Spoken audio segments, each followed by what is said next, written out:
लक्ष्मीच्या पावलांनीच्या आजच्या भागात आपण बघणार आहोत नाही ना, सगळी ऑडिओ रेकॉर्डिंग एडिट करून रोहिणीला सेंड करते.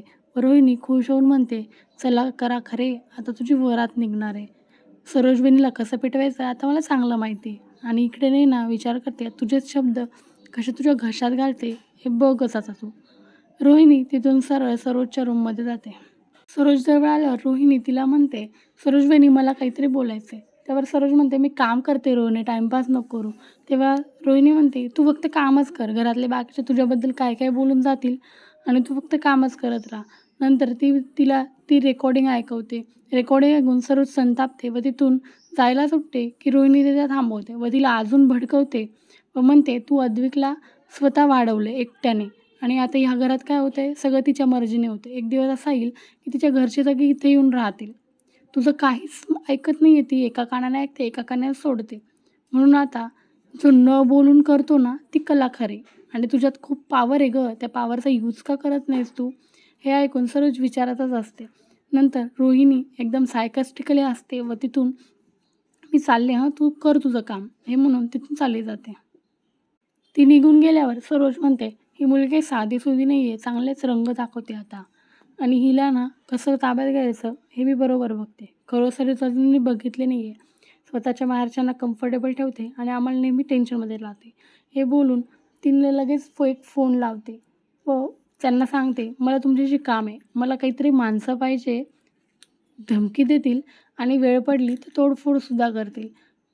समोरून काही बोलणं होतं तेव्हा ती म्हणते, ओके तुम्ही मला त्यांचा नंबर द्या, मी त्यांच्याशी बोलते स्वतः. एवढं बोलून ती फोन ठेवून देते.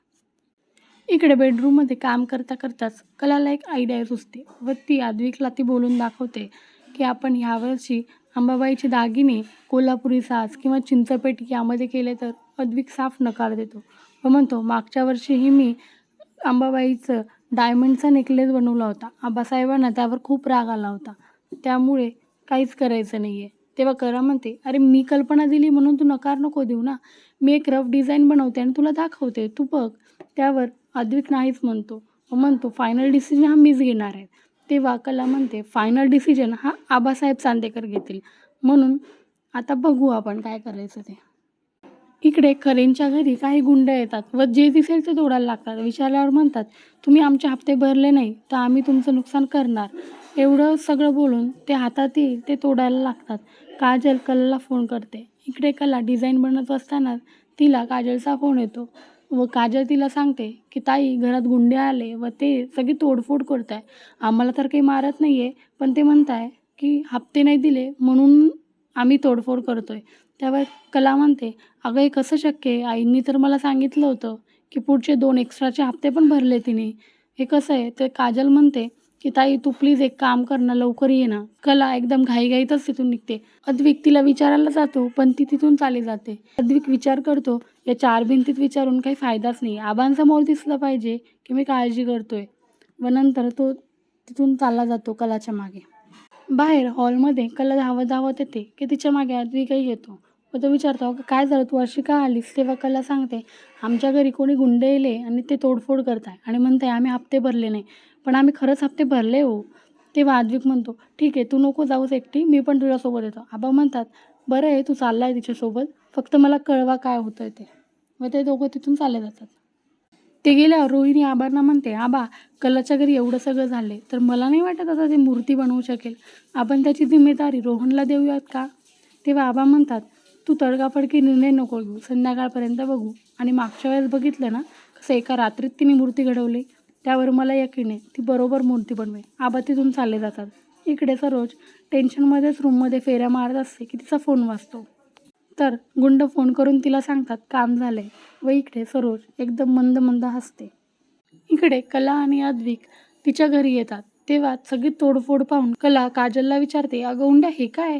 तेव्हा काजल सांगते, ताई अगं काहीच सांगितलं त्यांनी, कोण आहे कुठून आले, फक्त येऊन तोडफोड केली.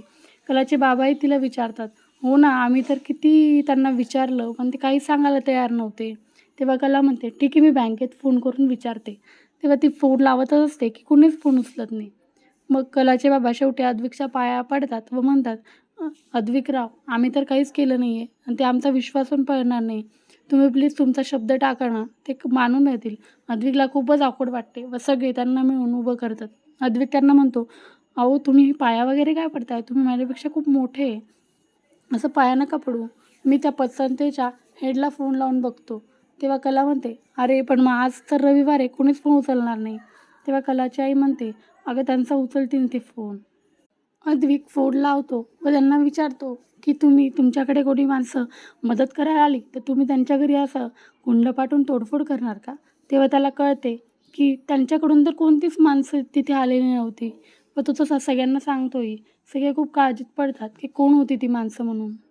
नंतर कल्लाचे बाबा आणि आद्विक एका ठिकाणी बसतात व हेच विचार करत असतात, की कोण असेल ती माणसं. दिनकर तर म्हणतात, "आम्ही गरीब माणसं, आमका कोणी फोन पण उचलत नाही. तुम्ही फोन केला म्हणून समजलं की काय झालंय म्हणून.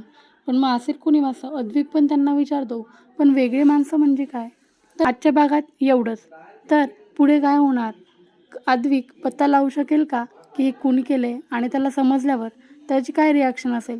हे मला कमेंट करून नक्की कळवा. आजचा भाग आवडला असल्यास चॅनलला लाईक, शेअर आणि सबस्क्राईब करायला विसरू नका. Thank you.